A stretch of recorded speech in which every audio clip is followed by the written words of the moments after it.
ತಮಿಳುನಾಡು ರಾಜಕಾರಣ ಮತ್ತೆ ಸುದ್ದು ಮಾಡಿದೆ. ದಿಢೀರ್ ಎಂದು ಎದ್ದು ಬಂದ ಅಧಿಕಾರ ಹಿಡಿದ ಟಿವಿಕೆ ಬೆನ್ನಲ್ಲೇ ಮತ್ತೊಂದು ಪ್ರಾದೇಶಿಕ ಪಕ್ಷದ ಹವಾ ಸೃಷ್ಟಿಯಾಗಿದೆ. ಹೌದು, ತಮಿಳುನಾಡು ಬಿಜೆಪಿಯ ಫೈರ್ ಬ್ರ್ಯಾಂಡ್ ಪ್ರೆಸಿಡೆಂಟ್ ಆಗಿದ್ದ ಮಾಜಿ ಐಪಿಎಸ್ ಆಫೀಸರ್ ಕೆ ಅಣ್ಣಾಮಲೈ ಕಮಲಾ ಪಾಲಯಕ್ಕೆ ದಿಢೀರ್ ಅಂತ ಗುಡ್ ಬೈ ಹೇಳಿ ಹೊರ ಬಂದಿದ್ದಾರೆ. ಇಷ್ಟೇ ಆಗಿದ್ರೆ ಇಡೀ ದೇಶ ಇಷ್ಟೊಂದು ಶಾಕ್ ಆಗ್ತಿರ್ಲಿಲ್ಲ.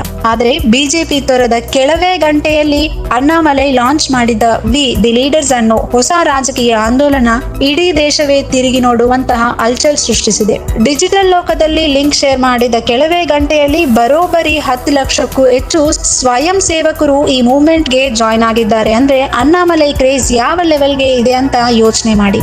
ಈ ದೊಡ್ಡ ಡೆವಲಪ್ಮೆಂಟ್ ಇಡೀ ತಮಿಳುನಾಡಿನ ದ್ರವಿಡ ಕೋಟೆಯನ್ನೇ ನಡುಗುವಂತೆ ಮಾಡಿದೆ. ಸದ್ಯಕ್ಕೆ ತಮಿಳುನಾಡು ಪಾಲಿಟಿಕ್ಸ್ ನಲ್ಲಿ ಸಿನಿಮಾ ಸೂಪರ್ ಸ್ಟಾರ್ ದಳಪತಿ ವಿಜಯ್ ಅವರ ಹೊಸ ಪಕ್ಷದ ಹವಾ ಜೋರಾಗಿರೋ ಹೊತ್ತಲ್ಲೇ ಈಗ ಅಣ್ಣಾಮಲೈ ಹೊಸ ಆಟ ಶುರು ಮಾಡಿರೋದು ಯಾರಿಗೆ ಟಕ್ಕರ್ ಕೊಡೋಕೆ? ಅಸ್ತಿತ್ವದಲ್ಲಿ ಇರೋ ಡಿಎಂಕೆ, ಎಐಎಡಿಎಂಕೆ ಮಾತ್ರವಲ್ಲ, ತಮಿಳುನಾಡು ಬಿಜೆಪಿಯನ್ನು ತಾವು ಬೇರೆ ಪಕ್ಷಗಳ ತರಕ್ಕೆ ನೋಡುತ್ತೀವಿ ಅಂತ ಅಣ್ಣಾಮಲೈ ಹೇಳಿರೋದು ಅಸಲಿ ರಹಸ್ಯವೇನು? ಕೇಂದ್ರ ಗೃಹ ಸಚಿವ ಅಮಿತ್ ಶಾ ಜೊತೆ ಚರ್ಚಿಸಿ 18 ತಿಂಗಳ ಮೊದಲೇ ಪ್ಲಾನ್ ಮಾಡಿ ಸ್ಕೆಚ್ ಹಾಕಿದ ಈ ಕಾಮನ್ ಮ್ಯಾನ್ ಪಾಲಿಟಿಕ್ಸ್ ಹಿಂದಿರೋ ರಾಜತಾಂತ್ರಿಕ ಒಳ ಸುಳಿವುಗಳೇನು? ಅಣ್ಣಾಮಲೈ ತಮಿಳುನಾಡಿನಲ್ಲಿ ಸ್ವತಂತ್ರ ಪಕ್ಷ ಕಟ್ಟಿ ಅಧಿಕಾರ ಹಿಡಿಯೋದು ಗ್ಯಾರಂಟಿನಾ ಅನ್ನೋದು ಇನ್ಸೈಡ್ ಸ್ಟೋರಿ ತೋರಿಸುತ್ತೀವಿ ನೋಡಿ.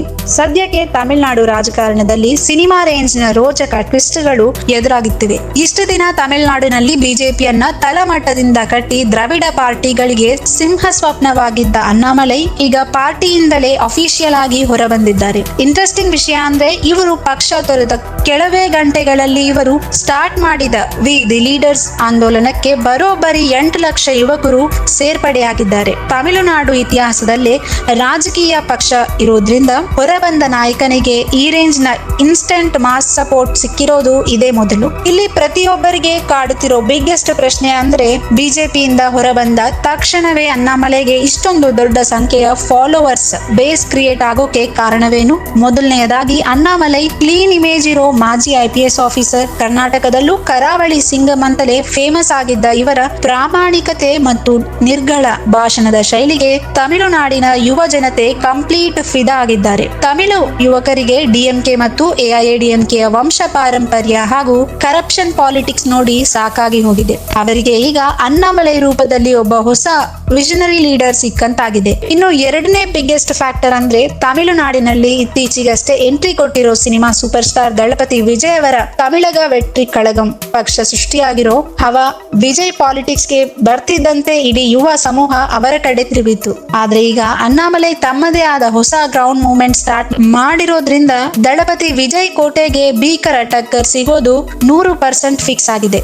ವಿಜಯ್ಗೆ ಕೇವಲ ಸಿನಿಮಾ ಗ್ಲಾಮರ್ ಬೆಂಬಲವಿದ್ದರೆ ಅಣ್ಣಾಮಲೈಗೆ ಅಡ್ಮಿನಿಸ್ಟ್ರೇಷನ್ ಮತ್ತು ಗ್ರೌಂಡ್ ಲೆವೆಲ್ ಆರ್ಗನೈಸೇಷನ್ ಎಕ್ಸ್ಪೀರಿಯನ್ಸ್ ಇದೆ. ಆದ್ರೆ ಅಣ್ಣಾಮಲೈ ಬಿಜೆಪಿ ಬಿಟ್ಟಿದ್ದರ ಹಿಂದಿನ ಆ ಅಸಲಿ ಸೀಕ್ರೆಟ್ ಗೇಮ್ ಪ್ಲಾನ್ ಬೇರೆ ಇದೆಯಾ? ಅಣ್ಣಾಮಲೈ ಸ್ವತಃ ಹೇಳಿರೋ ಪ್ರಕಾರ ನಾನು ಬಿಜೆಪಿ ವ್ಯಕ್ತಿ ಆಗಿರಬೇಕಾ ಅಥವಾ ಪಕ್ಕಾ ತಮಿಳಿಗನಾಗಿರಬೇಕಾ ಅನ್ನೋದು ನನ್ನ ಒಳಗಿದ್ದ ಬಿಗ್ ಕನ್ಫ್ಯೂಷನ್. ತಮಿಳುನಾಡಿನಲ್ಲಿ ಎಷ್ಟೇ ಓಡಾಡಿದ್ರು ಬಿಜೆಪಿಗೆ ಹಿಂದೆ ಹೊರಿಕೆ ಮತ್ತು ಹೊರಗಿನ ಪಕ್ಷ ಅನ್ನೋ ಹಣೆಪಟ್ಟಿ ಕಳಿಸೋಕೆ ಸಾಧ್ಯವಾಗ್ತಿರ್ಲಿಲ್ಲ. ಇದೇ ಕಾರಣಕ್ಕೆ ಸುಮಾರು 18 ತಿಂಗಳ ಹಿಂದೆಯೇ ಅವರ ಅಮಿತ್ ಶಾ ಜೊತೆ ಸೀಕ್ರೆಟ್ ಮೀಟಿಂಗ್ ನಡೆಸಿ ರಾಜೀನಾಮೆ ನಿರ್ಧಾರ ತಿಳಿಸಿದ್ರು.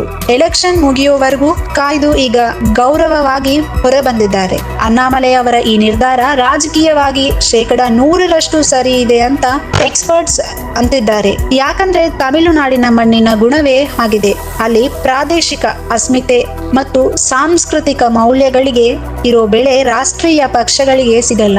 ಇದನ್ನ ಚಾಣಾಕ್ಷತನದಿಂದ ಅರಿತಿರೋ ಅಣ್ಣಾಮಲೈ ಈಗ ಕೊಯಂಬತ್ತೂರಿನಲ್ಲಿ APJ Abdul Kalam Centre for Ethics and Politics ಸಂಸ್ಥೆಯನ್ನು ಜೊತೆಗಿಟ್ಟುಕೊಂಡು ಪ್ರಜ್ಞಾಪೂರ್ವಕ ನ್ಯಾಯಕತ್ವ ಮತ್ತು ಡೇಟಾ ಚಾಲಿತ ಆಡಳಿತದ ಮಾದರಿಯನ್ನು ಜನರ ಮುಂದೆ ಇಡ್ತಿದ್ದಾರೆ. ವಿಶೇಷ ಅಂದ್ರೆ ಅಣ್ಣಾಮಲೈ ಈಗಲೇ ಯಾವುದೇ ಪಕ್ಷಗಳಿಗೆ ಡೈರೆಕ್ಟ್ ಆಗಿ ಚಾಲೆಂಜ್ ಮಾಡ್ತಿಲ್ಲ. ಡಿಎಂಕೆ, ಎಐಎಡಿಎಂಕೆ ಮತ್ತು ಬಿಜೆಪಿಯನ್ನ ತಾವೊಬ್ಬ ಪ್ರಬುದ್ಧ ನಾಯಕನಾಗಿ ಸಮಾನ ದೂರದಲ್ಲಿ ನಿಂತು ನೋಡ್ತಿದ್ದಾರೆ. ಸದ್ಯಕ್ಕೆ ಅವರ ಉದ್ದೇಶ ವೆಬ್ಸೈಟ್ ಮೂಲಕ ತಳಮಟ್ಟದ ಸಾಂಸ್ಥಿಕ ಬಲವನ್ನು ಬಿಲ್ಡ್ ಮಾಡೋದು. ಈ ಬಿಗ್ ಆರ್ಗನೈಸೇಷನ್ ಒಮ್ಮೆ ಸ್ಟ್ರಾಂಗ್ ಆದ್ಮೇಲೆ ಸರಿಯಾದ ಟೈಮ್ ನೋಡಿ ವಿ ದಿ ಲೀಡರ್ಸ್ ಆಂದೋಲನವನ್ನು ಒಂದು ಅಫಿಷಿಯಲ್ ರೀಜನಲ್ ಪಾರ್ಟಿಯಾಗಿ ಕನ್ವರ್ಟ್ ಮಾಡೋದು ಅಣ್ಣಾಮಲೈಯವರ ಅಂಡರ್ ಗ್ರೌಂಡ್ ಪ್ಲಾನ್ ಆಗಿದೆ. ಒಟ್ಟಾರೆಯಾಗಿ ಹೇಳೋದಾದ್ರೆ ಅಣ್ಣಾಮಲೈಯವರ ಈ ಬಿಗ್ ಮಾಸ್ಟರ್ ಸ್ಟ್ರೋಕ್ ಮುಂಬರುವ 2026ರ ತಮಿಳುನಾಡು ವಿಧಾನಸಭಾ ಚುನಾವಣೆಯನ್ನು ಲೆಕ್ಕಾಚಾರಗಳನ್ನು ಕಂಪ್ಲೀಟ್ ಆಗಿ ಉಲ್ಟಾ ಪಲ್ಟಾ ಮಾಡಲಿದೆ. ಇಷ್ಟು ದಿನ ವಿಜಯ್ ಮತ್ತು ಸ್ಟಾಲಿನ್ ನಡುವೆ ಇದ್ದ ಫೈಟ್ಗೆ ಈಗ ಅಣ್ಣಾಮಲೈ ಥರ್ಡ್ ಆಂಗಲ್ ಕೊಟ್ಟಿದ್ದಾರೆ.